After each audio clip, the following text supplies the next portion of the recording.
Bismillahirrahmanirrahim. Assalamualaikum warahmatullahi wabarakatuh. Kami dari kelompok 6 akan mempresentasikan hasil dari makalah kami yang berjudul Prinsip Jasa Fee Basis Service. Sebelum kita lanjut, tak lupa kami haturkan banyak terima kasih kepada dosen pengampu mata kuliah akuntansi syariah, Ibu Yuni Maimuna SAK MAK. Dan untuk teman-teman yang menonton video ini, semoga video ini dapat bermanfaat bagi kita semua. Kelompok 6 terdiri dari 3 orang.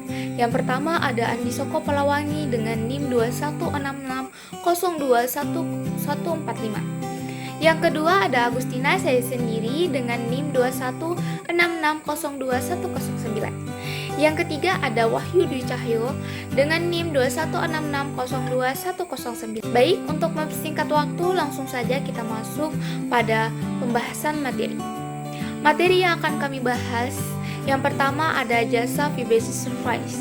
Yang kedua ada pengertian al-wakalah, al-kafalah, arahan, al-hawalah, al-qard, dan al-sahar. Yang selanjutnya ada landasan syariah jasa. Yang keempat, mengetahui macam-macam jasa.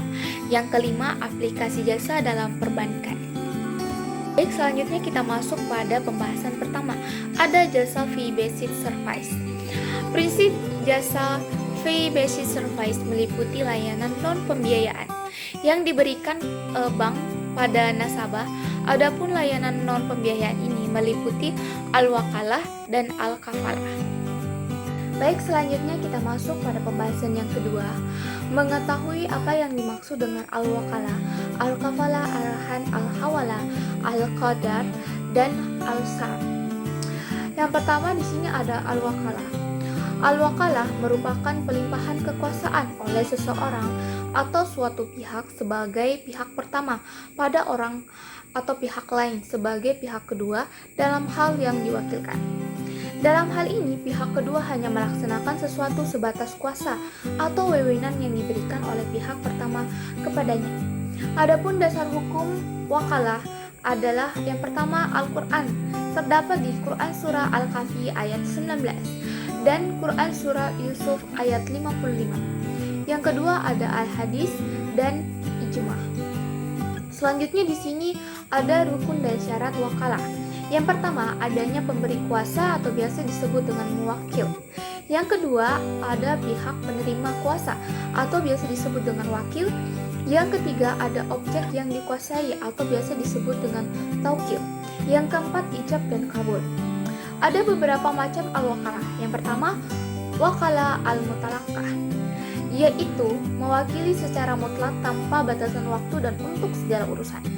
Yang kedua, wakalah al-muqayyadah, yaitu menunjukkan untuk bertindak atas namanya dalam urusan-urusan tertentu. Yang ketiga, wakalah al-ammah, perwakilan yang lebih luas dari al-muqayyadah tetapi lebih sederhana daripada al-mutalakah. Selanjutnya di sini ada al-kafalah. Al-kafalah adalah akad dari pihak pertama dan pihak kedua, dapat berupa perjanjian yang mengikat dan tidak dapat dibatalkan secara sepihak. Pihak penjamin tersebut bisa mendapatkan imbalan dari pihak yang tertanggung selagi tidak memberatkan pihak yang tertanggung. Adapun dasar hukum kafalah, yang pertama Al-Quran, terdapat di Quran Surah Yusuf ayat 72 dan Quran Surah Yusuf ayat 66. Dan yang kedua ada hadis, yang ketiga ada ijma. Adapun rukun dan syarat kafalah, yang pertama orang yang menjamin atau biasa disebut damim, kafil atau zaim. Yang kedua orang yang berpiutang atau biasa disebut matmunlah. Yang ketiga orang yang berhutang. Yang keempat objek jaminan hutang. Yang kelima ada sigah. Ada dua golongan besar kafalah. Yang pertama itu kafalah dengan jiwa, yang kedua kafalah dengan harta. Selanjutnya di sini ada arahan. Arahan ini adalah menahan salah satu harta milik si peminjam sebagai jaminan atas peminjam yang diterimanya. Barang yang ditahan tersebut memiliki nilai ekonomis.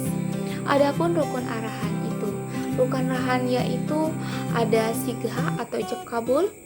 Yang kedua ada akid yang atau yang menggadaikan biasa disebut dengan rahin, dan yang menerima gade atau biasa disebut dengan murtahin. Yang ketiga ada barang yang dijadikan jaminan atau bisa disebut dengan marhun.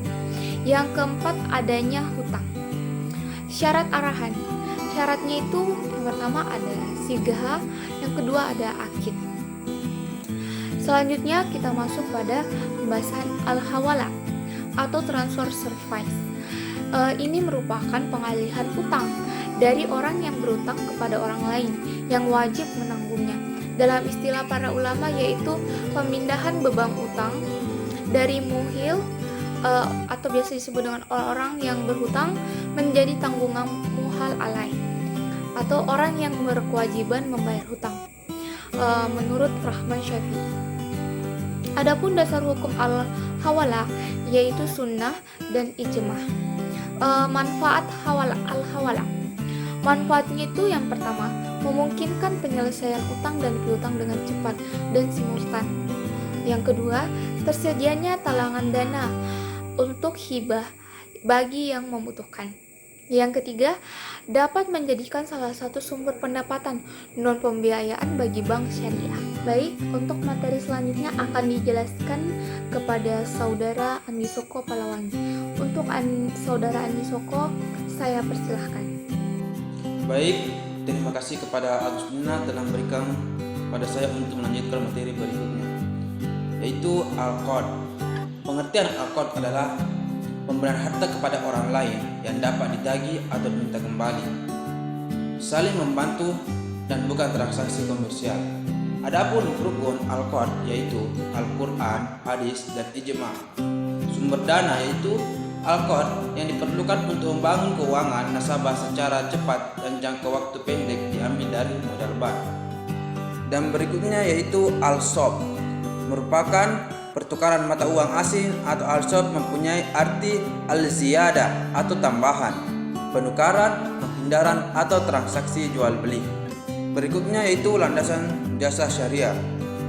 Itu terdapat 3 yaitu Al-Quran, hadis, dan ijma'. Keempat itu macam-macam jasa. Jasa bank merupakan kegiatan perbankan yang ketiga. Tujuan pemberian jasa bank ini adalah untuk mendukung dan memperlancar kegiatan menghimpun dana dan menyalurkan dana. Keuntungan dari transaksi dalam jasa-jasa bank ini disebut juga fee based. Keuntungan yang diperoleh dari jasa-jasa bank di antara lain yaitu yang pertama itu biaya administrasi, biaya kirim, biaya tagih, biaya provisi dan komisi, biaya iuran dan biaya sewa. Adapun jenis-jenis jasa bank yaitu yang pertama itu transfer, kedua bank garansi, ketiga kirim atau clearing.